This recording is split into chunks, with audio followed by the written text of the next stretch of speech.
Казахстанские программисты создали умную колонку. Она может поддержать практически любой разговор, дать совет и ответить на такие актуальные вопросы, как погода или курс валюты. Причем на казахском языке. По словам ее создателей, первостепенная задача гаджета – популяризация государственного языка. Салем, бүгін ауа райы қандай? Бүгін күн ашық, жылы. Қол шатырыңды таста. Это такие личные, в том числе, мотивы и что послужило, так скажем, для нас, для активной разработки. Сейчас мы ведем переговоры с потенциальными заказчиками и также возможность реализации на базе других языков. На базе других языков, для которых также не реализованы голосовые помощники, умные колонки и подобные решения с распознаванием речи.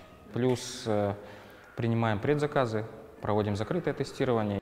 Названия у голосового помощника еще нет. Внешний вид устройства также еще дорабатывается. Однако априори на нем будут изображены национальные атрибуты. Расширяется и диапазон возможностей гаджета. Предположительно, к концу года он будет полностью готов к массовой продаже. Ожидается и использование в формате мобильного приложения.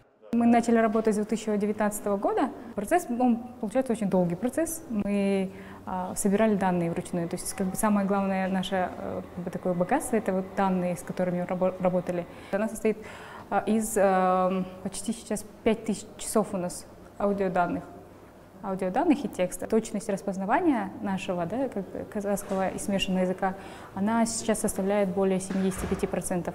То есть мы даже к 80% уже приближаемся, и это самый, наверное, большой, я не побоюсь сказать, но самый большой показатель в стране.